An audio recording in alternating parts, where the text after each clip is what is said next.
moshatare, zanje në porte e paskeruvet, qysh preje gjedo bashe muji. Shikues nderuar televizioni shqiptar të Amerikës, ju përshëndes, jemi në emisionin Historia Shqiptare. Të ftuarin sot e kemi shumë të rëndësishëm. Është një personalitet i politikës, por dhe veprimtarive komunitare shqiptare. Duhet ta falenderoj për gjithë kontributin që ka dhënë në vite. Është një kontribut jo personal, po është një kontribut që ka punuar në grup, me ekip, por që ka mbatur dhe mban përgjegjësinë e asaj politike shqiptare të cilën ju e dini që gjithmonë është e trazuar. Është një person që ka qenë dhe vazhdon të jetë në parlamentin shqiptar mbi 16 vjet, me shpresë që të vazhdoj edhe në vitin që në zgjedhjet e 11 majit e në vazhdim, pasi është përfaqësues i partisë PDU-s, pra Partia për Drejtësi, Integrim dhe Unitet, ose të ndryshe partia që përfaqëson qamërinë shqiptare. Edhe ky është i nderuari Shpëtimi Drizi. Mirë se ke ardhur. Faleminderit. Duhet të të falenderoj edhe këto janë fjalë zemre, pasi unë besoj se juve jeni i dashur, i mbështetur, i suportuar nga çdo shqiptar. Edhe të vlerësojnë, të mbështesin për kontributin, sakrificat që ke bërë në vite.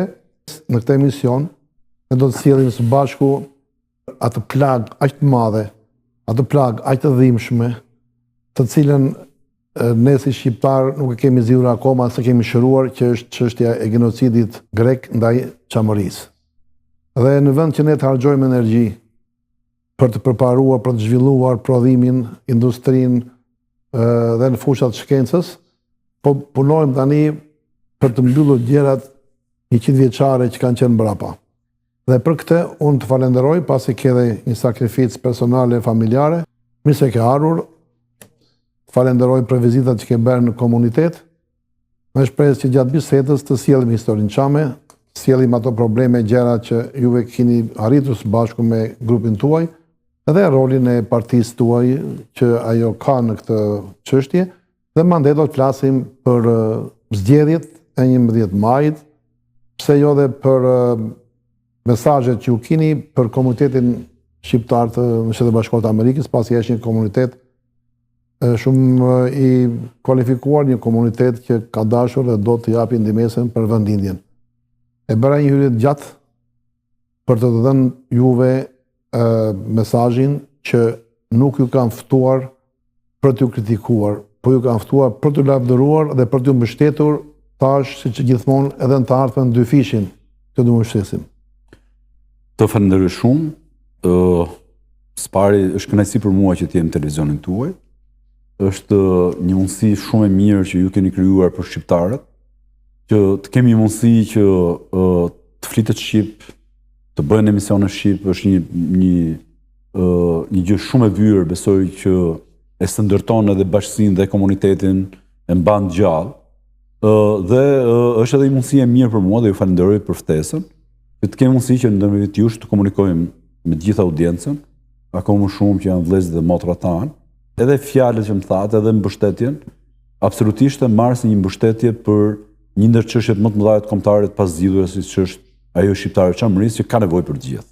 Ka nevojë për mbështetjen e të gjithëve. Çështja e çame shpesh kuptohet si një çështje personale, si një çështje krahinore. Është çështje thelbësore, totalisht e palcës të kombit shqiptar, edhe kështu duhet trajtuar. Si do ta sillni juve çështjen çame për komunitetin shqiptar? Unë do t'ju ndjek, aty ku do të kem pyetje do ndërhyj. Pra, ju një njohës i mirë i çështjes çame, pse jo dhe vetë ku keni lidhjet me qamërinë?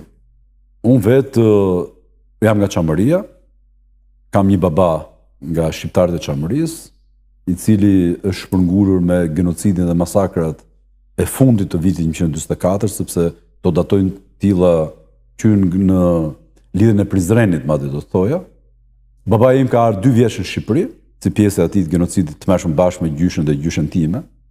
Unë kam lindur në Tiranë, po sigurisht që kjo padrejtësi e madhe historike ka shënjuar gjithë jetën time, sepse unë jam përballur që fëmijë me faktin që pse unë jam në Tiranë dhe nuk jam në Margëlliç, aty ku kam shtëpia sot e kësaj dite, dhe janë akoma në këmbë, si të shumë të tjerëve. Dhe sigurisht që nuk u kuptoja që pse ne ndodhemi në Tiranë dhe nuk jemi në vendin tonë. Qenia shqiptare e Çamërisë ka shënjuar jetën time dhe të gjithë atyre që janë nga shqiptarët e Çamërisë, përballë një padrejtësie të madhe historike që në fakt ne na është bërë personalisht për shi bërë gjithë shqiptarëve. Çështja e shqiptarëve të Çamërisë daton, le ta themi, nga ana historike, më lejoni ta bëj pak këtë gjë, me që më thej që Po, absolutisht, jo, është bile e kërkoj. Edhe unë jam munduar që të thellojmë shumë në këtë pjesë për ta kuptuar gjenezën. Dhe ajo që duhet ndaj për gjithë Mos e sill shkurt, nëse nuk e sjell mirë, nuk është fajim. Unë do mundohem ta sjell mirë. Po edhe me ndihmën tuaj sepse dhe ju e njihni mirë.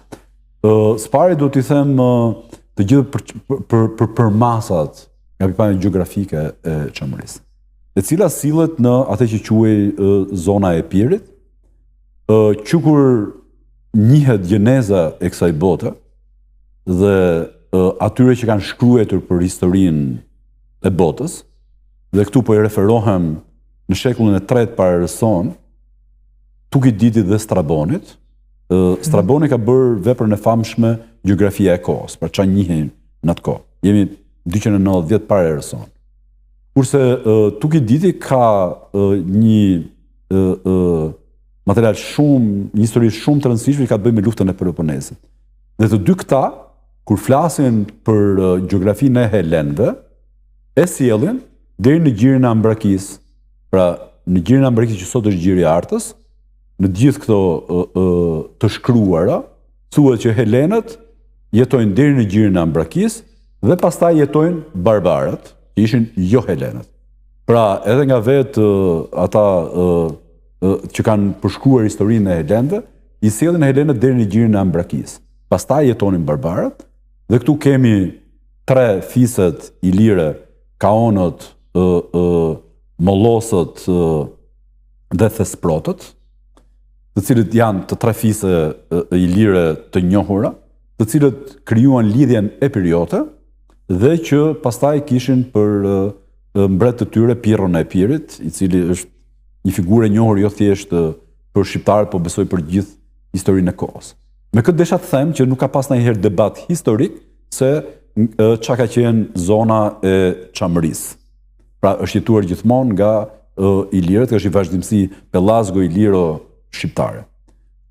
Derisa pastaj vim nëna e Aleksandrit Madh, Olimbia, është pikërisht nga Epiri. Ka nxjerrë shumë figura të shuara, edhe papë të Romës badhe kjo, po Pirro Epirit marret si figura më e madhe. Është kaq interesante kjo, sa që edhe heroi jon kombëtar, Gjergj Kastrioti Skënderbeu, e kishte titullin e vet zyrtar,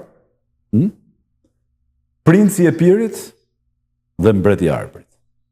Dhe edhe për krenaren e mori nga Pirro. Pse? Sepse jo vetëm heroi jon kombëtar ishte një luftëtar i madh, po ishte edhe një diplomat par excellence. Sepse që në kohën që Iliria u pushtua nga Roma, për gati 1000 vjet, nga Arta dhe Preveza, pra gjiri i Ambrakisë, deri në mollën e Kuqe, e gjithë kjo zonë nga pikpamja administrative thillet Epiri i Ri, Nova Epirus, pra një nga pikpamja gjeografike si Epiri i Ri. Dhe prandaj heroi jon kombëtar, për shkak se kjo njihej për 1000 vjet, se kështu i kishte ndarë administrative e Romës, e mori titullin e vet Princi i Epirit, se s'mund ta merrte dot i krye, se kryen nuk e njihte njëri, le të themi. Për të krijuar edhe këtë vazhdimsi të këtyre figurave të mëdha. Po të vim në kohë, ja sot ju kujtoj faktin që dyndje slave në Ballkan, jemi në vitin 1300, kanë ndetë për një kohë shumë gjatë, me car Dushanin kanë shkuar madje deri në Epir. Prandaj ne kemi për shembull dhe bullgarët që kanë qenë prezent në Shqipëri, Konispoli, Çorovoda, gjithë ato janë toponime bullgare. Dhe kemi në Çamëri, në zonën e Çamërisë, kemi toponime slave? Jo. Dhe tani do të them pse. Sepse dyndje slave në Ballkan u stopuan, u bllokuan nga despotati i Artës, i cili kishte për udhëheqës Gjin Bue Shpatën dhe Pjetër Loshën. Pra në vitin 1300 e ca. të bën përshtypje emrat, Gjin Bueshpata dhe Pjetër Losha ishin të dy krerët e lidhjes epiriote, të cilët bllokuan dyndje slave në Ballkan për shkuar më poshtë. Pastaj erdhi Bizanti, u nda Perandoria Romake në dy pjesë, në Bizantin edhe në Romën, dhe madje po t'i referohem prap këtyre historisë vjetër greke, është shumë interesant se edhe lumi i Akeronit, nga mitologjia ata që lenin këtë botë me një varg dhe me dy moneda floriri, është pikërisht lumi i Akeronit vendosur në gjirin e artës. Pra, në fund të botës tyre, ishte lumi që përcillte të vdekurit. Po në zonën e Çamërisë, ne kemi Nikopolisin. Një dhe qytetërimet e treta dhe të katra njëra të kohës. Por aty kemi dhe tempullin e Dodonës. Shumë interesant. Orakulli i Dodonës ishte ajo pema e ahut që shkonin këto priftereshët dhe nga fshfërima ishin orakull. Po ka një... Çfarë lidhje ka me Thomorin? Është një diskutim, po nuk po hyj kësaj, po hyj kësaj që është e njohur. Po vazhdo. Po aty ka një gjë shumë interesante prap, besoj që për ta thënë. Tempulli i Dodonës ishte i vetmi tempull i Zeusit, dhe Zeus ishte zoti i zotave në mitologjinë greke. Tani, pra zoti i zotave kishte tempullin e Dodonës, tempullin e vet, që ishte zoti i zotave. Dhe ka një studim shumë interesant, që edhe fjalën Zeus, pra zoti i zotave, e shpjegojmë pikërisht me fjalën shqipe zot. Po, absolutisht. Prandaj e kam marrë.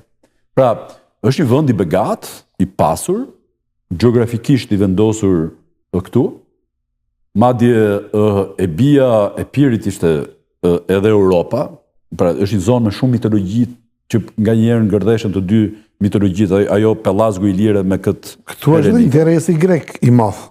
Historikisht po, sepse kanë marrë shumë nga kjo pjesë. Prandaj dhe unë po vinë mitologjit për të ardhur në kohë. Pastaj ka qenë kohë e Bizantit, dhe ka qenë një zonë administruar historikisht nga shqiptarët. Bizant s'ka po fare. Po pra, që e pushtuan Bizantët në këtë territor që u flas. Tani, ajo zonë edhe Perandoria Osmane ka hyrë vonë. Se është një kështu që thonë që e pushtojnë. Ka hyrë vonë dhe unë do ta shpjegoj. Sepse Ka idenë çfarë viti? Bëhet fjalë në vitin 1700. Dhe pse? Sepse Perandoria Osmane të drejtën për tregti dhe me koncesion Venedikasit ja kishte dhënë vetëm Venedikut. Republikës Venedikut, pra Republika e Venedikut ka qenë vetmja që kishte koncesionin e tregtisë me Perandorinë Osmane. Dhe kjo zona këtu e artës e prevëzës, nga që ishte edhe port, ishte zonë që administrohej nga venecianët. Madje, në qoftë se ne do shohim sot dhe unë kam pas fatin që të gjej kundër shpërblimit, fotot e fotografit famshëm Froissart në vitin 1907-1913, pra një fotograf francez që ka hyrë në zonën e Çamërisë, dhe gjithmonë më bënte përshtypje edhe arkitektura e shtëpive atje. Kjo më ka bërë përshtypje që kur kam qenë i vogël, kur lexoja Sabri Godon në librin për Ali Pashën. Edhe ai thoshte agallarët e Margëlliçit në Shumës. Margëlliç nga vendi nga jam unë. Pra ai fliste për agallarët e Margëlliçit në Shumës. Edhe unë si i vogël thoya, po mirë, pa ai vendi i vogël sa shumë agallar ka pas. Dhe kur pash fotot që do t'ja jap dhe juve, është shumë interesant. Vetëm në zonën e Margëlliçit janë mbi 40 shtëpi që janë në mallësinë e një shkolle 8 vjeçare. Pra 26 dhoma me 30 dhoma. Që ekzistojnë edhe sot? Edhe sot ekzistojnë dhe janë të rënuara. Të rënuara. Po janë të rënuar. Sa ka qenë Margëlliçi, sa shtëpi ka qenë gjithsej? Ai ka qenë një zonë që ka qenë me 70.000-10.000 banorë. 10.000 banorë. Por ajo ka qenë qendra. Kur hyri greku pastaj u zhvendos në Paramethidhe në Filat. Po ajo që po them është dimensioni këtyre shtëpive dhe arkitektura. Ti aty do shohësh që janë me kangjella, janë me arkitekturë që nuk ngjan me atë të Perandorisë Osmane. Ç'do thot Margëlliç? Margëlliç është qytet. Është vendi nga jam unë. Më është toponimo, është... Jo, Margëlliç është quhet historikisht, tani që grekët kanë ndru toponimin e thënë Margariti. Vendi qyteti, është qyteze, le të them. Qytezi. E kanë ndruar grekët sot? Po, i kanë ndryshuar gjithë toponimet dhe quajnë Margariti sot. Margarita, Margariti. Po, nga Margariti kanë ndryshuar gjithë toponimet në atë zonë, se nga kjo anë grekët janë të qartë. Dhe vim vonë histori, edhe ajo zonë ka qenë, siç ka qenë Perëndëria Osmane në gjithë territorin e Ballkanit. Dhe vim në momentin ku Perëndëria Osmane u dobësua, në vitin 1870, dhe ku shqiptarët filluan për herë të parë mendonin për mëvetësinë e tyre. Dhe ne kemi lidhjen shqiptarët Prizrenit. Për herë të parë shqiptarët u bën bashkë për të kundërshtuar Traktatin e Berlinit, ku shumë nga këto troja e lente pikërisht komshive tanë, Greqia u zgjerua, Marizi gjithashtu, Serbia gjithashtu dhe autonomia dhe pavarësia e Bullgarisë dhe Rumanisë. Kemi ne delegat në lidhje Prizrenit nga Çamëria? Jo që kemi, por një ndër ideologët është Abedin Pashdinoja, që ndërkohë ishte edhe ministri i jashtëm i Perëndërisë Osmane. Pra fillimisht i krijuan ata që të ngreheshin shqiptarët, po ajo që do të them që nga viti 1870 deri në vitin 1911-12 në zonën e Çamërisë ka ekzistuar ajo që quhet lidhja e jugut. Pra në veri kishim lidhjen e Prizrenit, në jug kishim lidhjen e jugut me Abdyl Frashërin dhe Hasan Tasinin dhe me shumë figura të tjera, Akil Rushitin e tjerë. Pra shqiptarët e Çamërisë për 30 vjet kanë luftuar që Greqia mos të zgjerohej, sipas Traktatit të Berlinit, edhe i çik dhe pak më parë kemi Shën Stefani. Mos harroni që Shën Stefani është vetëm 100 kilometra larg Stambollit. Pra Turqia humbi luftën me Rusinë, Rusia po futej drejt Stambollit, forcat e mëdha i thanë që kompensohu me alatët e tuaj, histori që vazhdon dhe sot. Serbia, Marizi, Greqia se ishte ortodokse, krijim rus në atë kohë, sepse Greqinë e krijuan pikërisht kur patriarkana ruse, Rusia fitoi luftën me Turqinë dhe patriarkana ruse u bë mbrojtëse e ortodoksisë. Po. Dhe edhe këta që nisën revolucionin grek, që shumica janë nga kjo zonë, ishin kryesisht Arvanitas dhe nga zona e Epirit apo nga zona e Asurit, Marko Boçari, Xhavella, Bubulina, Kolokotroni. Dhe është vërtet që edhe parlamenti grek për një votë Greqia mund fliste shqip. Pra influenca është kaq e madhe sa që edhe këtë kanë kompleks.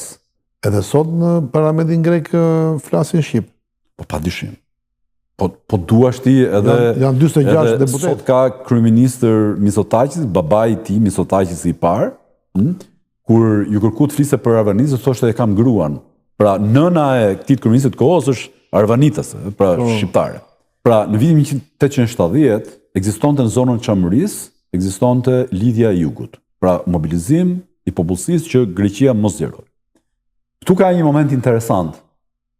Fillimisht zona në ndarjen e Traktatit të Berlinit, zona e Çamërisë nuk u la në Greqinë.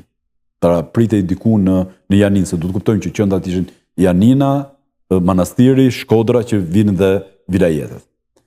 Në këtë moment Greqia ishte shumë më fortë sepse ishte mbrapa anglezët dhe gjermanët dhe e lanë që për territorin e Çamërisë të diskutohej ndërmjet palës turke dhe greke. E la neutral fillimisht. E la neutral dhe që të bisedojë midis të dyve. Dhe këtu ka një histori shumë interesante me Abedin Pashdino, i cili ishte ministri i jashtëm ndërkohë i Perëndërisë Osmane, i cili është nga Parga. Edhe gjysmën e Pargës e ka të vetën Dinejt, trungu i famshëm i kohës dhe në vazhdimsi. Dhe me që ishte lënë që të dy delegacionet do bisedonin për zonën e Çamërisë, na bëhet një takim në Prevez, ku ai kryesori i delegacionit turk ishte Abedin Pashdinoja, para grek ishte tjerë. Dhe takimi bëhet në shtëpinë e Abedin Pashdinos, të familjes tij, sepse ajo është shtëpia më e mirë, le themi, e kohës. Dhe delegacioni grek kërkonte që arta, Preveza, pra edhe shtëpia e këtij, ti kalonin Greqisë, edhe nxirrin ca kështu pretendime. Dhe ky i dëgjoni, thotë, e dini ju ku jeni këtu, i thotë? Më jeni në Prevez, thotë, që gjysma e Prevezës është pronë e Dinejve, dhe kjo shtëpia që po bëjmë neve këto diskutimet, për negociat është shtëpia ime. Dhe i merr i plas brenda atë. I merr edhe i thot deri këtu doni të arrini sa edhe shtëpinë time ta krijoj dhe i mbyll aty me një vend. Dhe pastaj kanë shkuar në konferencën e Berlinit, pra ankoi qeveria greke këta fuqitë e mëdha që i liroi. Po them ca historire, ca detaje. Dhe e tillë vazhdoi e gjithë kjo histori, pra me mbrojtje të policisë vendase, derisa vim në luftën e parë ballkanike, ku u ngretën gjithë satelitët e Rusisë, Bullgaria, Malizi, Rumania, Serbia, Greqia, kundra Perëndërisë Osmane. Po bëj një pyetje pra sa të shkom këtu, mbaj menti. Nga pikpamja e religionit, të fesë. Çamëria në pamjen e jashtë mendohet se kanë qenë gjithë muslimanë. A ka pasur zona e çamërisë të krishterë? Padyshim. Edhe ai një fis, apo ka të ardhur ose si janë domosdoshmë, më shpjego. Në deri këtë kohë që po flasim, pra pa hy Greqia aty, ka qenë një popullsi homogjene, e banuar nga shqiptarë, në Gjenezë, në gjitha, dhe sigurisht që për shkak sepse thash ka qenë Venediku dhe një pjesë Bizanti, ka pas edhe ortodoks, pra të besimit ortodoks. Po siç edhe sot për shembull Konispol ku çam dhe minoritarë shkojnë shumë mirë bashkë, për shkak të një ortodoksët ishin shqiptarë. Shqiptarë. Për një kohë shumë gjatë që bashkëtonin, nuk ka pas konflikte fetare. Konflikti fetar ka ardhur, dhe mund ta them, do ta shpjegoj. Ka më shumë që, siç e kemi edhe në Shqipëri, që megjithëse është një majorancë muslimane, le të themi, ka një paqe midis të gjithë komuniteteve, duke mos e vënë fen parë. Se gjithmonë ai që është i madh mund dhunoj, le të themi, pra mund bëj presion. Po nuk e kam pas as këtu në Shqipëri, prandaj morë rast as në Shqipëri as në zonën e çamërisë. Por kontrastonte nga pikpamja e pasurisë, i vend i pasur, i begat, blegtoria, ullit, se ato kanë qenë lëndë dhe para të kohës, deti aty, peshkimi, ka qenë portet më të mëdha e Preveza, Arta, ka qenë porte, ju dinë edhe betejën e Prevezës dhe Arta. Për shembull, ka një gravur shumë interesante në Palazzo Pitti në Firenze. Sa hyn është një gravur e madhe. Dhe thot, 1601 batalja con turchi con greci con albanesi. Pra, 1601 betejë e turqëve në Prevez, Shqipëri. Pra, është betejë e turqëve. Po, dhe thot Prevez, Shqipëri. Dhe thot 1601 në Preveza di Albania. Dhe është Murano. Edhe kur flasim çamëri, është një zonë, mendoj njerëzit që kanë qenë një fis dhe është zhvilluar, dhe çdo të thot çamëri vetë si fjalë. Ka disa mendime, por ai që prevalon është që vjen nga lumi Kalama. Është ky lumi Akeronit i vjetrit, quhet lumi Kalama, dhe nga kjo e ka marrë emrin Tiamis, nga lumi Tiamis, më fal. Në mitologji ishte lumi Akeronit, pastaj lumi Tiamis, dhe nga ky lum e ka marrë fjalën etimologjin fjala çam. Kjo është vazhdimësia e fjalës çam. E bëj këtë pyetje se e vuaj unë. Në kontakt me njerëzit. Mendojnë se çamëri është një fis çam. Pra, unë sapo thash që zona e çamërisë përbëhet nga 3 fiset mëdha, mund të them as fise, por organizime. Tesprotot, mollosët dhe kaonët. Kaonët vinë edhe në labëri, pra është zgjatim se atëherë ne gjatë gjithë kohës to janë fise i lire. Fise i lire. Prandaj këta bën edhe lidhjen e periote, këta me Piron e Pir, këta bën edhe despotatin e artës, si sapo thash, erdhan kohë, dhe prandaj po vinë kohë. Në politikë sot është bërë se çështja çamë është çështja e një familje, çështja e një zonë. Edhe janë befasuar për shkakun që ato që sot janë udhëheqësit më të mëdhenj të Shqipërisë, kur nuk kanë filluar të flas për ata për çamërinë. Njëri më thoshte që shpëtim kur ti flise në fillim për çamërinë, duke sikur flise për Ilirët. Dikush tjetër e dinte çamërinë vetëm 7 fshatrat e Konispolit. Po kjo vjen edhe për shkak të 50 vjetëve që nuk u fol asnjëherë për çamërinë. Po do vim pastaj në kohë. Urdhë, vazhdo, më fal se po të jo, lutem, ndihmoni njëri tjetrin. Ju do ndihmoni, nga që unë flas me orë të për atë që është interes direkt. Ndjem shumë mirë në një studio shqiptare, patriote. Të falenderoj shumë. Edhe e di shumë mirë dhe ADN-n e shqiptarëve çamëri, të Amerikës. Pra, në 30 vjet shqiptarët e Çamërisë luftuan që Greqia mos të zgjerojë me këto territoret, prandaj tregoj këtë histori. Në fund të luftës së parë dhe dytë ballkanike dhe në fillim të luftës së parë botërore, jemi në vitin 11, 12, 13, Shqipëria pati fatin e madh që diplomati i madh dhe plaku babai i kombit Ismail Qemali ngreti flamurin në Vlorë. Dhe nëse ju kujtohet në atë kohë, ai thoshte po na bie Çamëria. Dhe grekët erdhën deri në Dukat të Vlorës. Pra, ai ngreti flamurin, organizoi shtetin, por nuk është se kishte ushtri.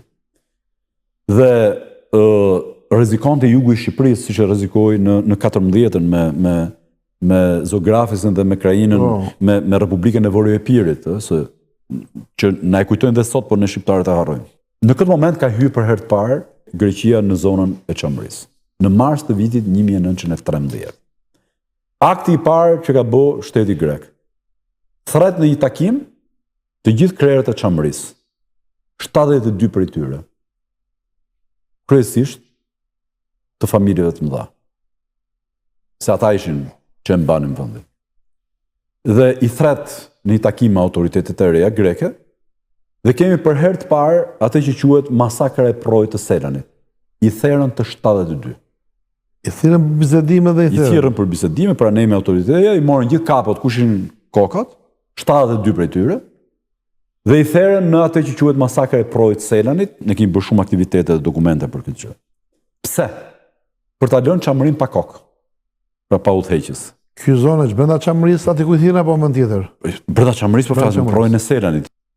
Dhe njët masakra e projit të Selanit. Për ta lënë Çamërinë pa kokë, pa udhëheqje. I thirrën dhe s'ran dakord dhe pastaj apo i thirrën qëllimisht? I thirrën dhe i vranë rrugës, më thonë. I zum prit në projin e Selanit dhe i vranë të tërë të programuar. Po stili, sepse me këtë duhet të them që masakra dhe genocidi i shqiptarëve të Çamërisë është i fundit ky 44-s. Pra arritën ta deportojnë dhe ta vrasin gjithë popullsinë. Po fillon 30 vjet përpara. Kjo është 13-a. Jemi në 13-ën. Pas kësaj, aty Çamëria në atë kohë banojnë 90% nga shqiptarë dhe kishte hebrej, kishte egyptian, ku dijon se çfarë. Grek nuk bëhej fjalë. Pas kësaj ishte një popullsi e cila ishte e pasur dhe pasuria ishte në dorë të shqiptarëve të Çamërisë. Dhe ata bën atë që i quajtën reformë agrare. Pra, kush kishte më shumë se 5 hektar tokë njërin tjetrën, ja sekuestruan dhe i dhanë ca letra me vlerë që i kanë sot e kësaj dite në shtëpi. Kjo çfarë bëri? Shqiptarët e Çamërisë nuk ishin më të pasurit e vendit sepse ja u morën pasurinë. Pas kësaj, në Çamëri ishte ndaluar me çë bazë ja u morën? Fare, si reforma agrare në Verogjës. Kush kishte mbi 5 hektar, do ta kompensoj shteti me letra me vlerë. Dhe këtë tokë kush e merrte? Shteti grek. Sot e kësaj dite i kanë në përshpia, i kanë parë unë këto që i dha shteti grek që do kompensoheshin. Me lekse, me thonë, me para. Po, shteti grek këto toka me djenin tuaj i ka lënë tërë tani apo i ka përdorur? Do vi më vonë. Po. Jemi në... Pra tani jemi në vitet 1913 deri në 23. Në atë periudhë në sa i merte? I merte... Tjetëson të pronësinë. Tjetëson të pronësinë. Dhe i thote, do t'jap letra me vlerë, po, edhe që si morën asnjëherë. Si ato të 90-s, sa 90-s. Tani, ndërkohë ishte ndaluar në Çamëri identiteti kombëtar. Pas kishte shkolla shqipe, ndaloi flamuri shqiptar, ndaloi që thonë që ishin shqiptar. Dhe i thonin vazhdimisht që ky nuk është vendi juaj, ikni tani. E kemi marrë ne. Dhe ka disa shpërngulje të shqiptarëve të Çamërisë. Edhe në 13-ën kanë ardhur në Shqipëri. Me reformën agrare, nga viti 1913 deri në 22-23, ata bën shpronësimin nga pikpamja e pasurive të çamb. Pra nuk ishin më çamët pronarët më të mëdhenj.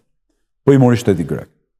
Administrata ishte greke, nuk kishte shkolla shqipe, nuk lejoi flamurin shqiptar, i thonë ikni tani nga ky vend se nuk është më vendi juaj. Në 1923 kemi atë që quhet Traktati i Lozanës. Pra masi Greqia sulmoi Turqinë, humbi luftën etj. Turqia me Greqinë bien dakord që të shkëmbejnë popullsitë. Pra popullsitë turke, le të themi, apo muslimane që ishin në Greqi, do të shkonin në Turqi. E kemi dëgjuar disa herë. Është shumë e rëndësishme kjo. Jo.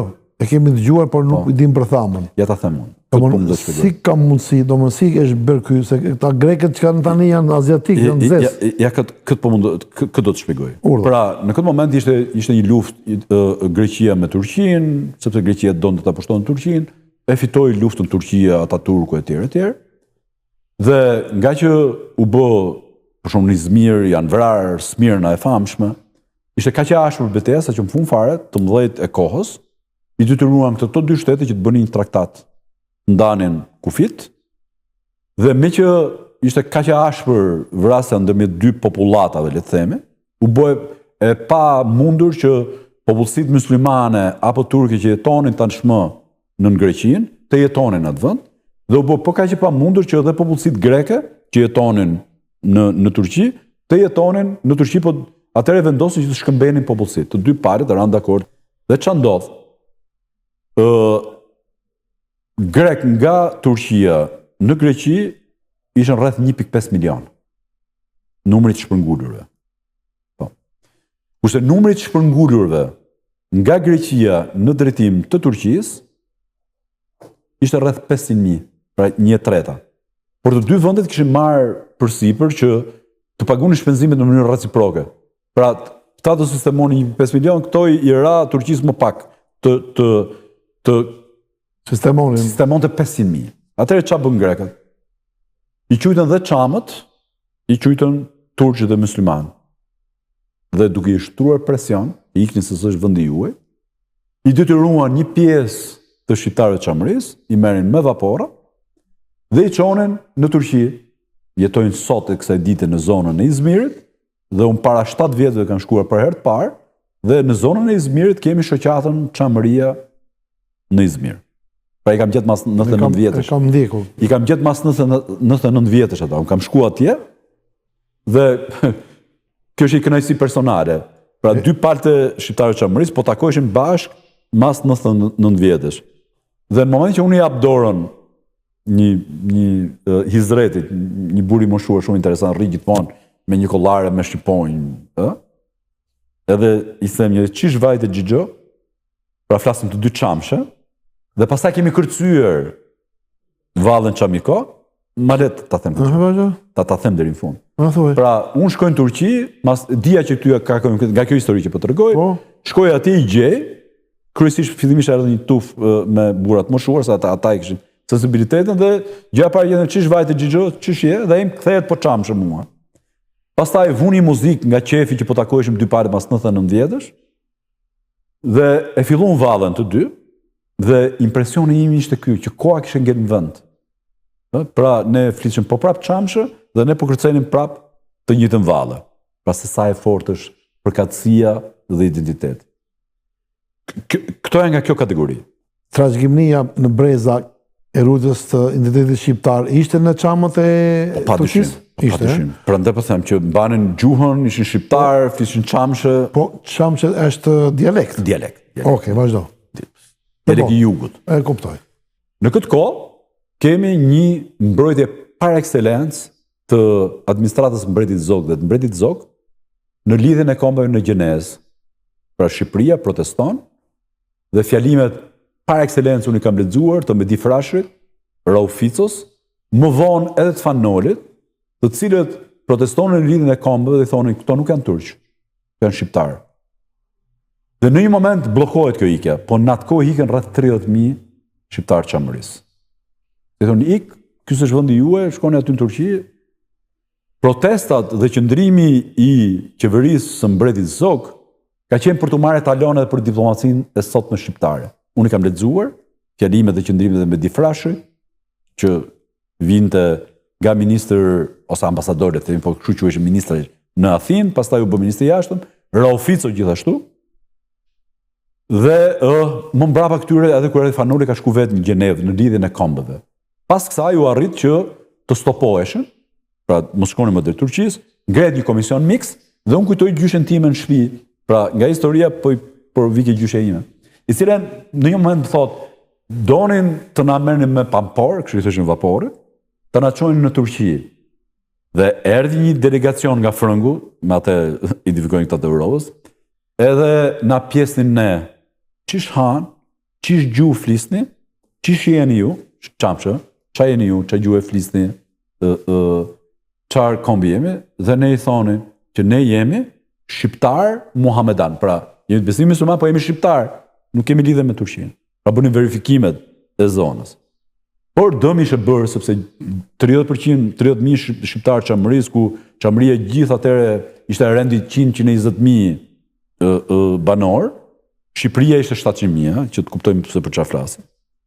Dhe ç'a ndodhi? U sollën në vend të shqiptarë Çamërisë që shkuan drejt Turqisë, një pjesë vazhdonin të vinin në Shqipëri, u sollën pikërisht këto që ju thatë, nga Azia. Dhe sollën jo vetëm popullsi greke që vinte e shpërngulur, por shumë edhe vlleh. Popullsia arrumune, si thon këta. Në këtë moment fillojnë, le të themi, tensionet në zonën e Çamërisë, sepse çamët nuk ishin më majorancë, ishin gati 50% nga pikpamja demografike, ishin më majorancë. Nuk ishin më të pasurit sepse o kishin marrë pasurinë me reformën e kohës, atë që sapo thash, me reformën agrare, dhe filluan tensionet të ardhurit me vendalit, le të themi. Ky tension ka vazhduar vazhdimisht, derisa vim në fillimet e luftës së dytë botërore. Shqipëria pushtohet nga Italia fashiste në vitin 1939, humbet sovranitetin dhe sulmon Greqinë, duke i ftuar shqiptarët që po bëjmë Shqipërinë e madhe. Dhe ju dini se bebi ishte Daud Hoxha, çami që ka qenë patriot, nuk ka qenë ai bariu që kemi mësuar në histori.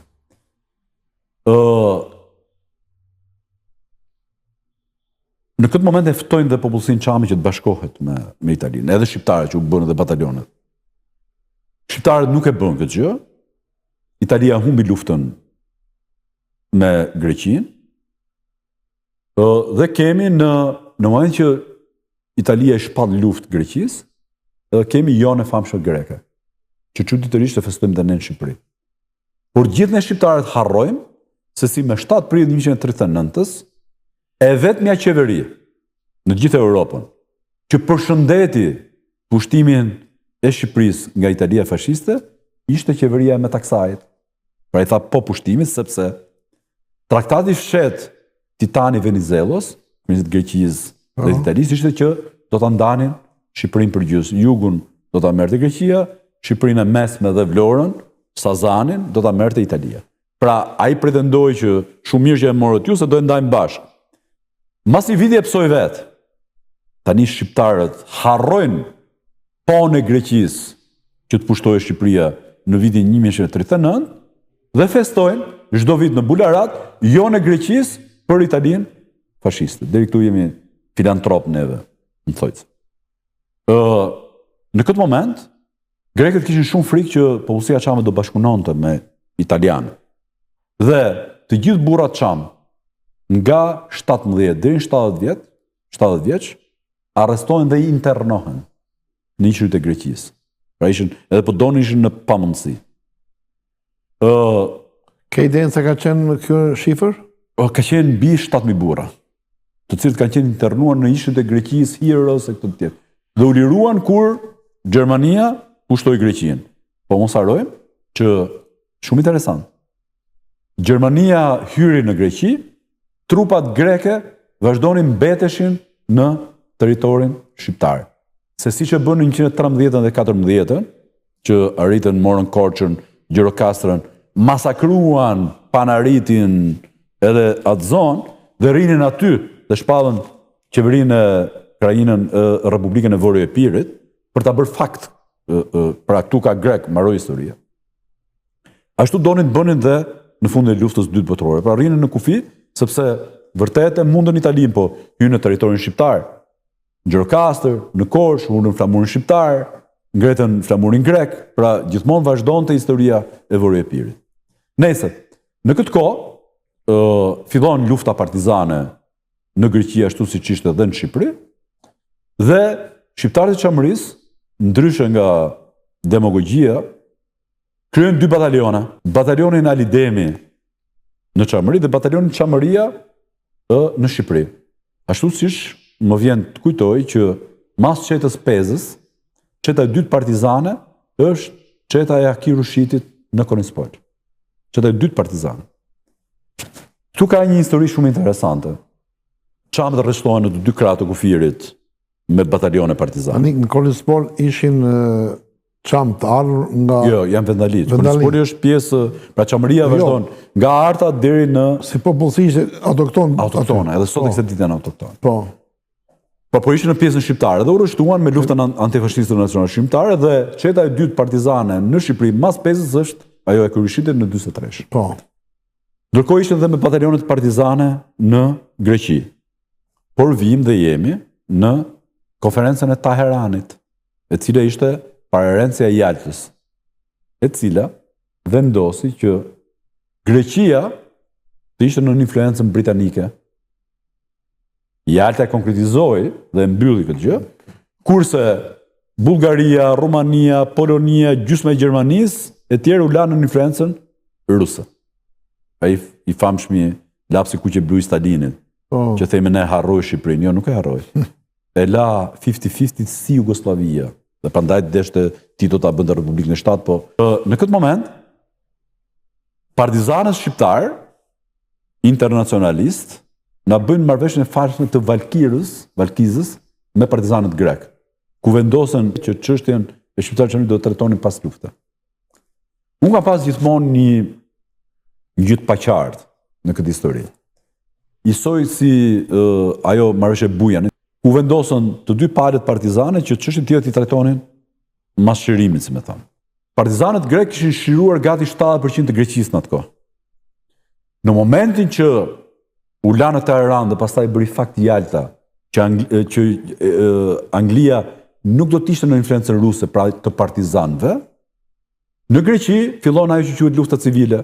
Trupat angleze futen në Athinë, madje janë djeg me napalm, aty është përdor për herë të parë, partizanët grek, dhe morën forcat nacionaliste që kishin bashkëpunuar me gjermanët si Napoleon Zerva, siç u morën këtu në Shqipëri me ballin kombëtar, dhe i thoni luftoni tani kundra partizanëve.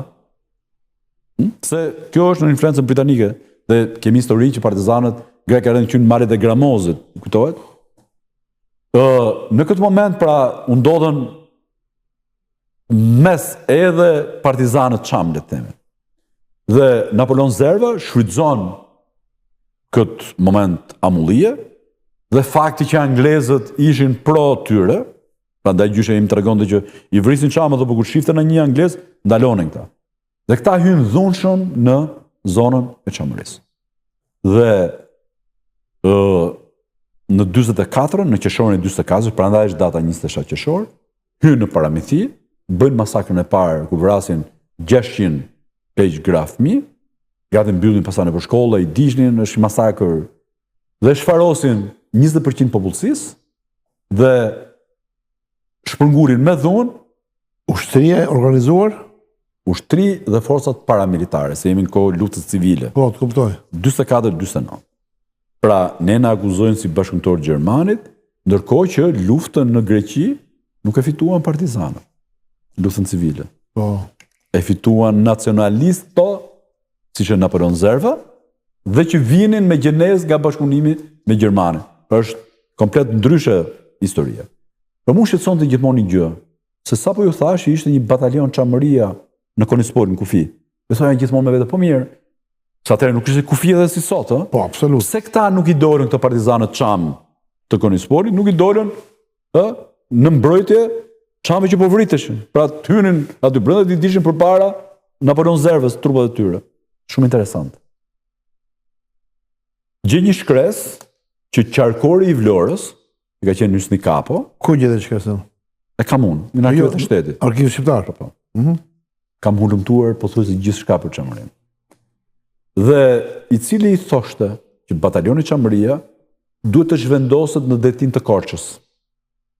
Pra ky shkëputet me rrugë që shkëputet në këtë kohë, shkon në detin të Korçës, edhe koha që prisin gjermanët hynin nga mbori. Dhe kur kthehet në zonën çamërie, kishin ndodhur masakrat, kishin të gjitha këto, batalioni çamëria e bën pjesë të një batalioni më të madh të Lefter Talos, atë një minoritar. Po kam dëgjuar. Po. Në këtë moment Haki Rushiti rebelohet, hynë në zonën, pra ikën nga forca partizane, ky ishte kryusi i çetës, hynë në zonën e Çamërisë, lufton atje kundër Napoleon Zervës, vjen në territorin shqiptar dhe bashkë me një dinej tjetër të famshëm e kapin partizanët dhe e varin në sheshin e Delvinës, në rrapin e Delvinës. Çfarë motivacioni? Po sepse ky tani nuk ishte kishte braktis forca partizane dhe ishte këtu nacionalist. Pra ai luftoi me Grekun, çetën e ktheu atje për luftu kundër Napoleon Zervës, mas e momentit ata ishin më të fuqishëm dhe vjen në territorin shqiptar. E tregoj këtë gjë se i kompleksuar nga kjo punë e bashkëpunëtorëve, unë kam harruar, bëj këtu autokritik, le të themi, e kam bërë publike në Tiranë. Sepse ne kemi harruar gjatë gjithë kësaj kohe, le të themi, ose kemi lënë pak më njanë, bashkë me shoqatën Çamëria, për të ngritur dhe për të vlerësuar ca familje të mëdha çame, që kanë qenë edhe pjesë të në Vlorë, në pavarësinë dhe janë firmëtar, Rushiti, Takajt, Regjoplaku, gjithë këta familjet e mëdha çame. Dhe ky kur i kanë vënë litarin, partizanët, ka thënë, prap jam i lumtur që litarin po ma vën vëllezërit e mi shqiptar dhe jo greko. Për këtë pjesë sot. Pra, me këtë duhet të them, duke ardhur në histori, që në gjenezë nuk ka pas debat që çka ka qenë Çamëria, greko apo shqiptar, e piri. Tokë e banuar gjithmonë nga vazhdimësia Pellazgo, Iliro, Thesprote, Kaonët, Mollosët, Ilirët dhe shqiptarët. Një zonë që i ka dhënë shumë dhe ka nxjerrë figura të mëdha, nga të kujtoj Hasan Tasinin. Që thirrej enciklopedia lëvizëse perandërisë osmane, sepse fliste 16 gjuhë, ishte astronom, ishte matematicien, ishte filozof, ishte psikolog dhe është i pari nga perandëria osmane kur u hapën me perëndimin, i cili ka mbaruar Sorbonën në moshën 50 vjeç.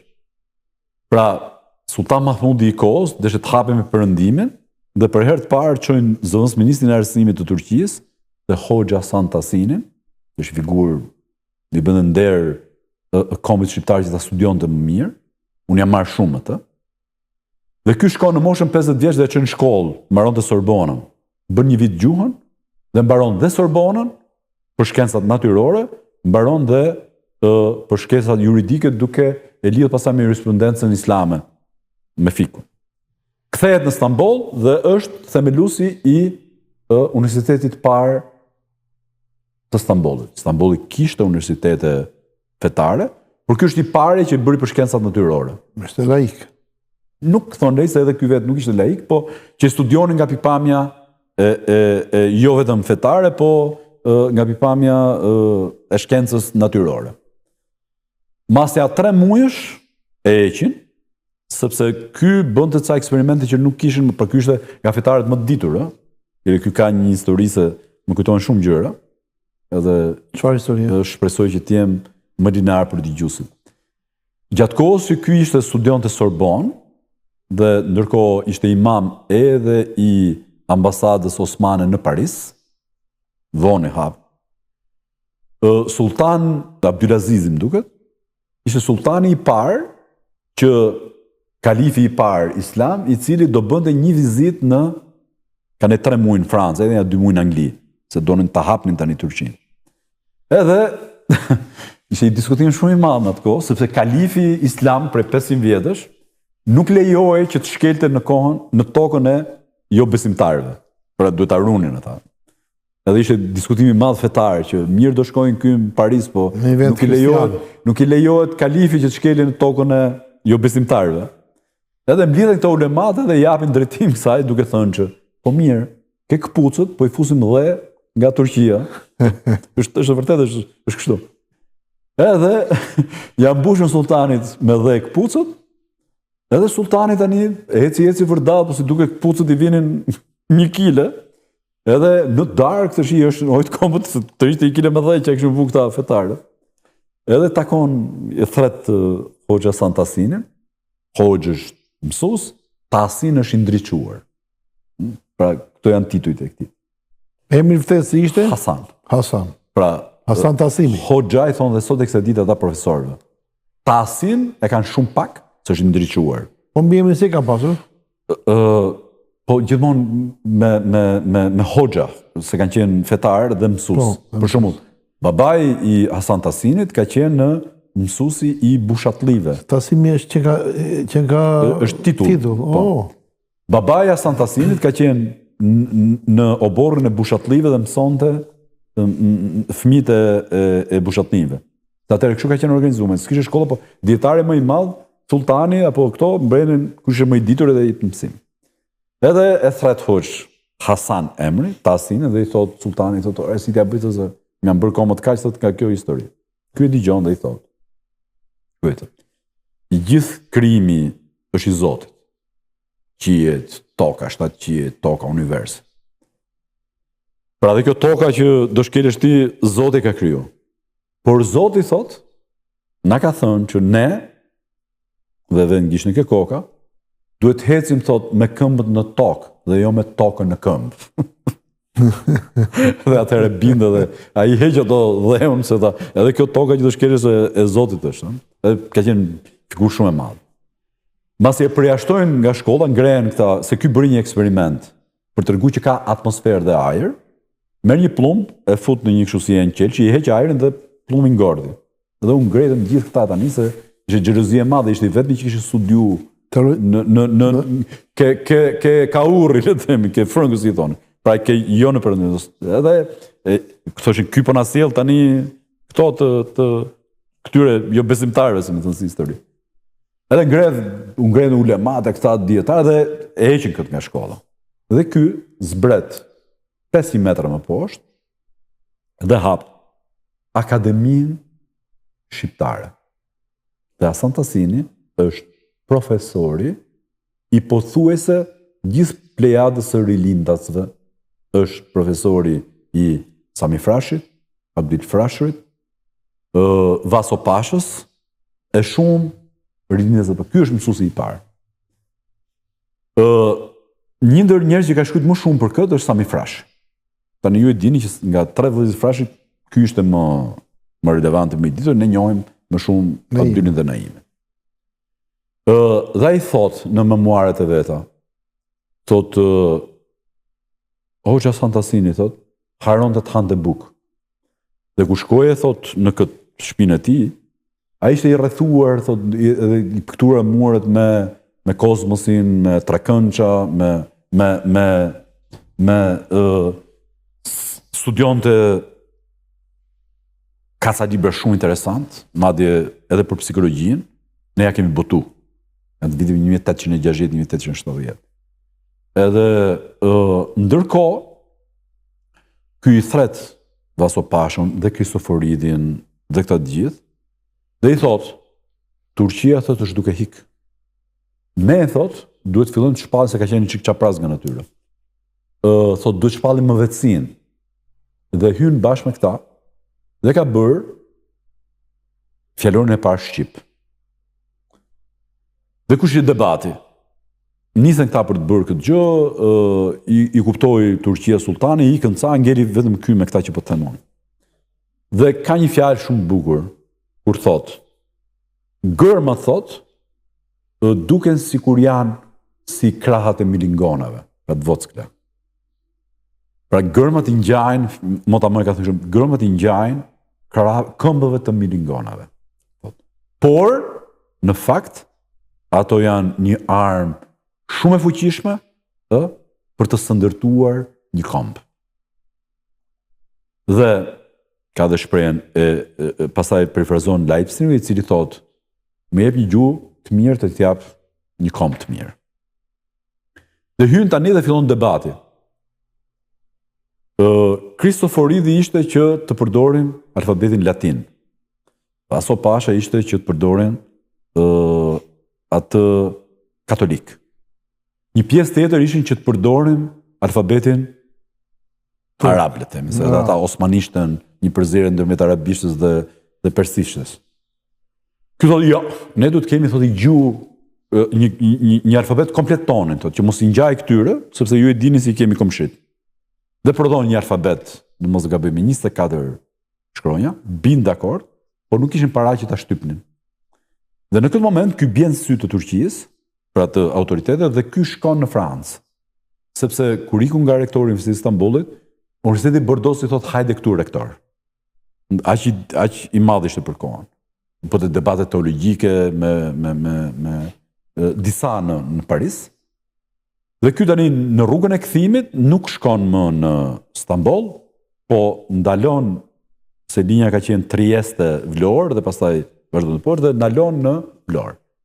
Vjen në zonën Çamërisë, hap shkollat shqip, bën dhe i çet kundra Turqisë dhe me që ishte dietar i madh dhe islam, shkon në Delvin, ishte akoma Turqia aty, edhe ditë premte që ishte ditë xumaje, mban falje dhe mban hutbë, ajo që mbahet para xumas. Dhe pasi flet për atë temën fetare, në fund fare thot, ne thot jemi kombi lasht, dhe ne thot duhet jemi më vete. Prandaj thot ne duhet jemi më vete, duhet hikim nga Turqia. Besimtarët e morën këtë si ku po e thote si një urim. Jo, urim që po e thote ky më i madhi i fesë, dhe gjithë xhamia thot amin, u bofs kështu si me thënë. E arrestojnë në moshën 7 vjeçare. Dhe çojnë në Çanakkale. Dhe në memuaret e Ismail Xhamalit tregon që Avni Beu ishte ministri i brendshëm i Turqisë. Dhe Ismail Xhamali që në atë kohë drejtonte edhe parlamentin, shkon t'i thotë se ky ishte mësues i gjithë, i thotë shiko lirojnë atë. Jo, i thotë ai si ta lirojnë thotë. Ky do me shpik thotë i fe të re, shqiptarizmën. Se kështu i thonë. Edhe e thresin Asantazin dhe i thonë ti do të krijosh një fe, jo thotë. Bota thotë ka më shumë fe thotë se çka nevojë thotë. Por nuk shpik do t'i fe. Edhe këto që janë shumë ishte ideja. Por unë thotë po flas për shqiptarizmën, për kombin tim që duhet jetë në vete. Edhe i thot Avni Beu, Ismail Xhamali, thot, po si ta lirojnë këtë, si flet ky? Dhe Ismail Xhamali thot, dëgjoj, thot. Ju e dini, thot, që Asantazini është i kokë, ka që madhe, sa që shumë herë gjinja nuk e kupton se çfarë thot. Nuk e ka ky, po e ngatrojnë. Dhe i del garant që ta lirojnë. Lirohet, shkon në Stamboll, dhe dilte rrugëve Stambollit dhe i bënte thirrje zabitëve shqiptar, pra kush ishte do të hajtë bëmi batalion që dalim në mbështetje të Shqipërisë sepse po coptohen atë kohë. Pra një ndër figura. Ka dhe shumë figura tjera që i bëjnë der dhe i bashkojnë kolanës figurat mëdhaja të kombit shqiptar. Po ndoshta u zgjata shumë në këtë pjesë. Shqiptarët e Çamërisë erdhën në Shqipëri, pjesa më e madhe. Në Klogjer ndodh, le të themi, tragjedia tjetër e shqiptarëve të Çamërisë, sepse aty, sapo erdhën në territorin shqiptar, jemi në qershorin dhe korrikun e 1944-s, kohë shumë e nxehtë, dhe për 3 muaj aty ndrojnë jetë kryesisht pleq gra dhe fëmijë, nga smundja dhe nga uria dhe nga pruji, 2900 shqiptarë Çamërisë të tjerë. Ky është vendi që ne kemi ndërtuar varrezat monumentare të Klogjerit, që shkojmë çdo vit të bëjmë peregrinazh. Fillimisht, nga që provokacionet greke vazhdonin 48-a, 49-a, 46-a, ligji i luftës në fuqi, Greqia me pretendimet territoriale që ka sot e kësaj dite, shqiptarët e Çamërisë administrohen nga lidhja e kombeve nga undra, nga pra që të ndihma amerikanët për refugjatët e luftës. Dhe kanë pas këtë status, refugjatë lufte. Bëhet në 1945-ën kongresi para antifashist Çam, që Çam të organizuan dhe le themi krijuan edhe rekordet e masakrës, emrat, pasuritë tjerë. Dhe shumë nga këta shqiptarë të Çamërisë u integruan në partizanët, në qeverinë e kohës, shumë nga ata shkuan pastaj u shkolluan dhe në Bashkimin Sovjetik. Dhe ka qenë një periudhë që shqiptarët e Çamërisë, le të themi, trajtoheshin mirë. Mirë në kushtet e kohës ku Shqipëria vetë ishte e varfër. Pastaj kemi një moment tjetër kulmor në historinë e Çamërisë. Jemi në vitet 58-60, kur Shqipëria doli nga Traktati i Varshavës. Në jug ishte akoma në fuqi ligji i luftës. Jemi para juntës kolonelëve, po pretendimet ishin gjithmonë. Dhe që kjo pyetje fare, po mirë, ne ikëm nga Traktati i Varshavës, po si s'na ofru perëndimi. Sepse është ai lapsi i famshëm që ne ishim 50-50. Nuk na harroj Stalinin kur deshëm u bë Republika e Shtatë e Jugosllavisë. Po u zi Tito me Stalinin që shpëtuam atëherë.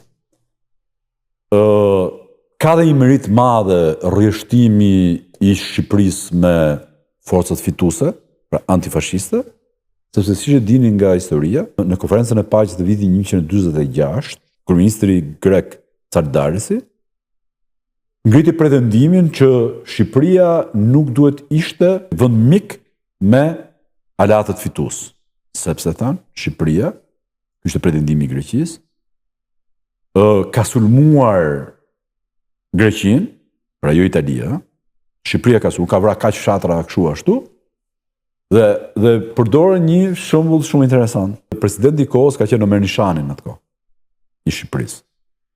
Dhe nxjerrin testrën e Omer Nishanit që në vitin 1941 a 42 kishte qenë antar i fashës, pra i organizimit të Partisë Fashiste. Dhe thonë, ja, ky ka qenë fashist.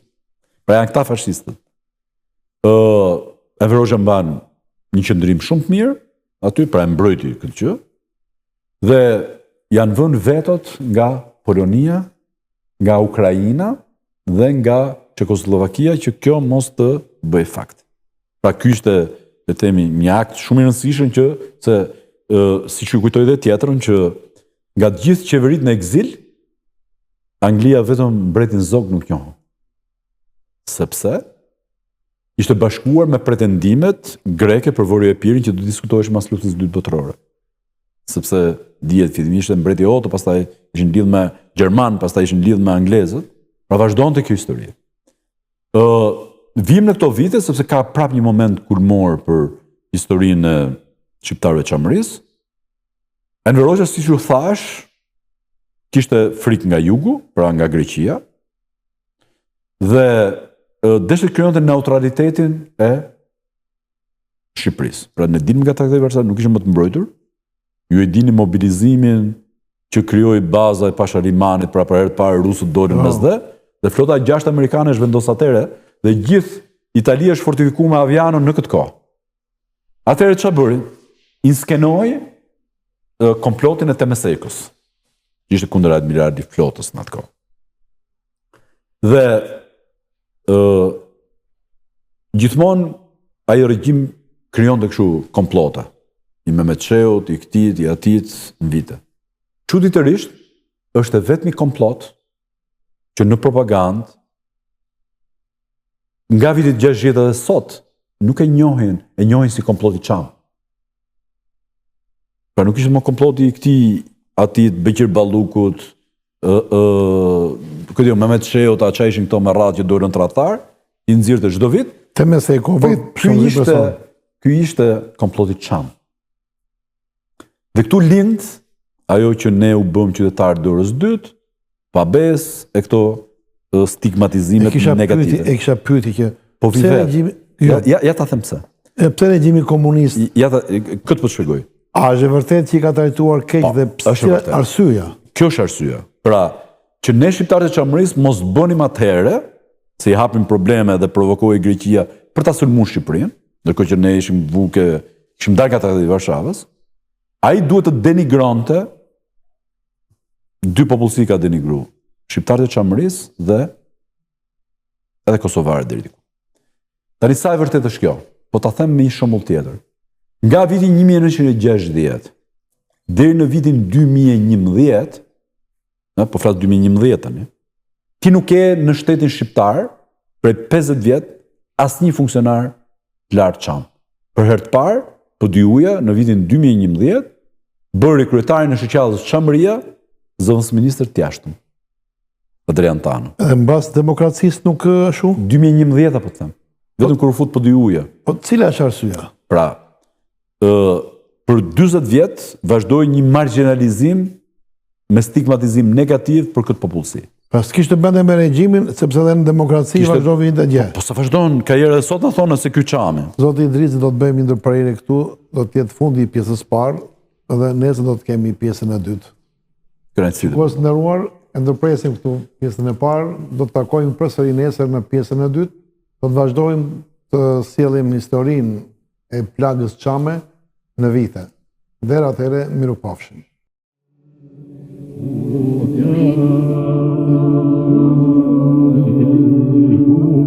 Më mëdheu. Më mëdheu. Quhet tokë. Më ka rënur kokë. Kam dashur më me atë. Ku më nje. Dhe guri thapë. Kam pasur shtëpi, ku kam njojtur Perëndin.